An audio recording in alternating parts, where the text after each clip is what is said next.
Yang memilih pemimpin Indonesia bukan hanya orang Indonesia saja, tetapi negara yang berkepentingan dalam tanda petik akan ikut bermain. Oke, ini hanya sekedar kalimat pembuka untuk mengingat saja. Inilah yang disebut state sponsor. Dan ini common practice atau perilaku biasa di banyak negara. Malaysia itu bermain, Singapura itu bermain, Cina itu bermain, Amerika itu bermain, Australia itu bermain, India itu bermain. Hanya kayaknya Indonesia yang kayaknya saat ini belum bermain karena belum mengerti bagaimana mengolah negara lain. Misalnya kita ingatkan tentang 10 sandera di Zamboanga lalu di Filipina Selatan. Kita negosiasinya lama untuk bisa melakukan operasional di ranah Filipina dan itu tidak mendapatkan respon segera oleh Filipina. Berapa bulan baru masalah itu selesai dan yang membuat kita kesal adalah sisi Filipina yang menerima di lapangannya pangkatnya hanya mayor. Sementara kita di Indonesia mengirim itu pangkatnya mayor jenderal atau bintang 2. Ini benar-benar pelecehan bagi saya loh, pendapat pribadi loh. Bagi saya sesungguhnya sikap Filipina itu mencerminkan Indonesia itu tidak dianggap oleh Filipina. Saat ini, kalimat ini mungkin banyak membuat geram orang.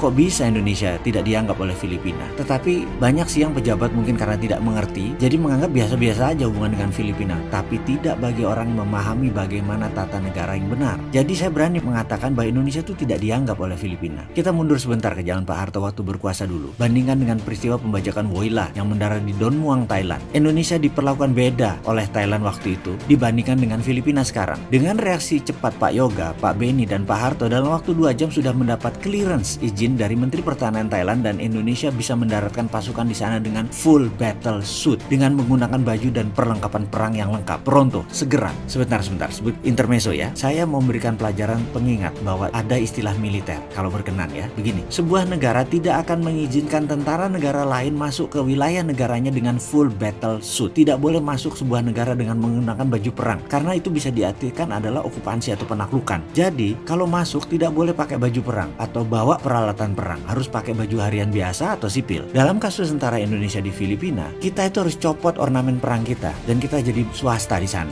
Contoh lain, ketika Amerika masuk ke Pakistan untuk mengambil dalam tanda petik Osama bin Laden, ini adalah occupation, penaklukan dengan paksa, itu adalah pelanggaran. Itu memang kampret kali ya Amerika itu. Jadi tulisan tentang Amerika dan Filipina itu hanya sebagai contoh bahwa faham apa yang dimaksud dengan full battle suit. Amerika waktu itu masuk ke Pakistan dengan full battle suit. Dalam peristiwa pembajakan kapal udara Woyla di Don Muang, Indonesia dapat clearance dengan full army battle suit dan armor, artinya boleh masuk lengkap dengan senjata. Hanya 2 jam setelah peristiwa terjadi dan dalam kurang dari 12 jam pembajakan itu selesai. Sama Kopassus disikat habis. Pesan moralnya, Indonesia zaman itu sangat dianggap oleh wilayah regional ASEAN dan dianggap oleh dunia. Oke, kita balik ke topik. Kita tidak boleh berdiam diri hanya mengurusi kebutuhan kita di dalam negeri. Kita harus segera membuat ekonomi Indonesia maju dan Indonesia harus disegani di wilayah kita. Itu saja pesan moralnya. Jadi solusinya yang lain bagaimana nih supaya kita dianggap? Coba kita action sekarang secara internasional. Haruskah kita tutup 4 selat di Indonesia? Haruskah kita buat listrik tenaga nuklir di Sumatera berbasis uranium?